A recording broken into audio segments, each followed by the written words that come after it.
ओम नमो नारायणा. ओम नमो नारायणा.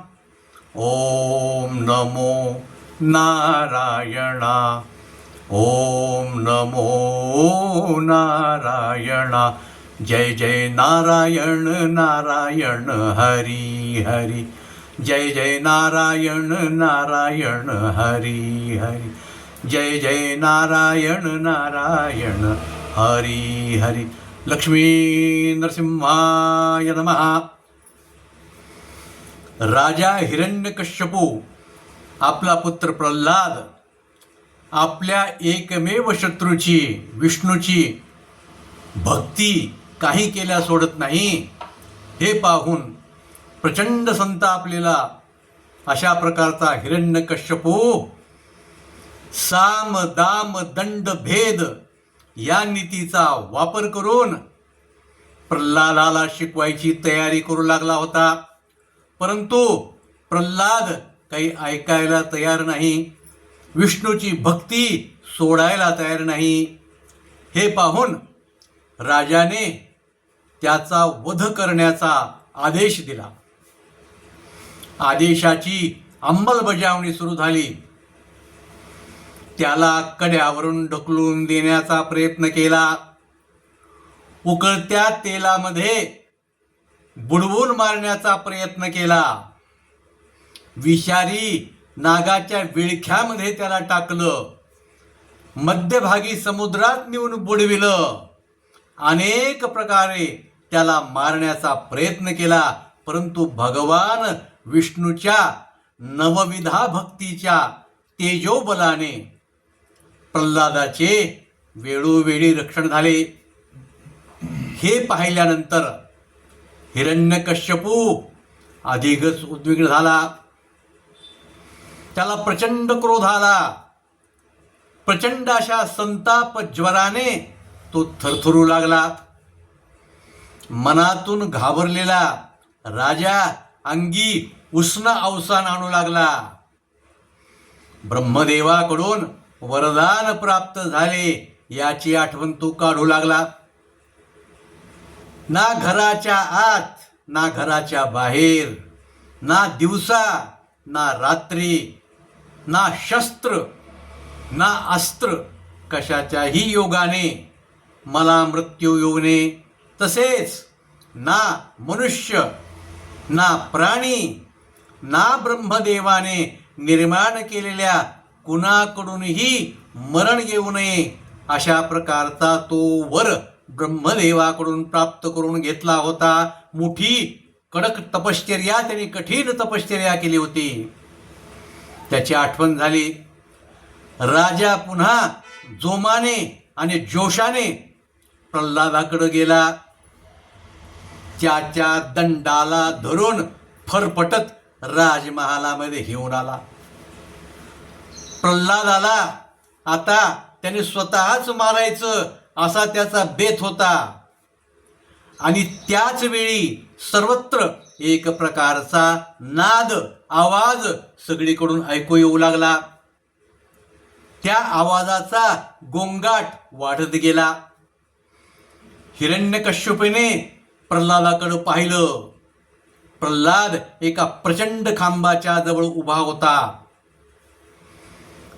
निर्वाणीच्या स्वरामध्ये ओरडून हिरण्यकश्यपूने प्रल्हादाला शेवटचं विचारलं, अरे कुलघातका पुत्रा, सांग तुझा विष्णू कुठं आहे?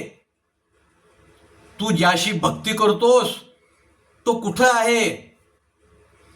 तुझ्या समोर मी आता त्याचा अंत करतो. ओरडू लागला.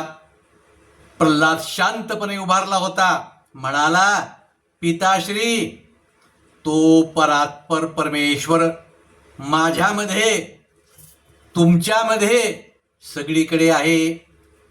अगदी चराचरामध्ये आहे. अणुरेणूमध्ये सुद्धा तो आहे. समस्त वस्तूमध्ये तो व्याप्त आहे. आणि हे समस्त जगत त्याच्याच अधीन आहे. प्रल्हादाच्या मुखातून हे ऐकत असतानाच तो गूढ आवाजाचा गोंगाट समोरच्या खांबामध्ये एकवटला. हिरण्यकश्यपूने त्या खांबाकडे निर्देश करून विचारलं, बोल, या खांबात सुद्धा तुझा तो विष्णू असेल ना? प्रल्हाद हात जोडून होकारार्थी मान हलवून शांतपणे उभा होता. क्षणाचाही विलंब न करता हिरण्यकश्यपूने त्या खांबावर गदेने प्रचंड वार करण्यास प्रारंभ केला. त्रैलोक्य डळमळू लागले. पृथ्वीवर भूकंप होऊ लागले. समुद्राचं पाणी इकडून तिकडं उथळून पृथ्वीवर सर्वत्र पसरू लागलं. अनेक प्रकारचे उत्पात होऊ लागले आणि एका क्षणामध्ये प्रचंड असा आवाज झाला आणि तो खांब दुभंगला. त्या खांबातून अतिविशाल तेजपुंज नरकेसरी प्रकट झाला. त्याच्या तेजाने व प्रचंड डरकाळ्यांच्या आवाजाने अनेक दैत्यांचे प्राण गेले. अनेक दैत्य पळू लागले. सगळीकडे हाहाकार माजला. हिरण्यकश्यपूने त्या मनुष्य देहधारी आणि सिंहमुख असणाऱ्या नरकेसरी बरोबर युद्ध सुरू केले.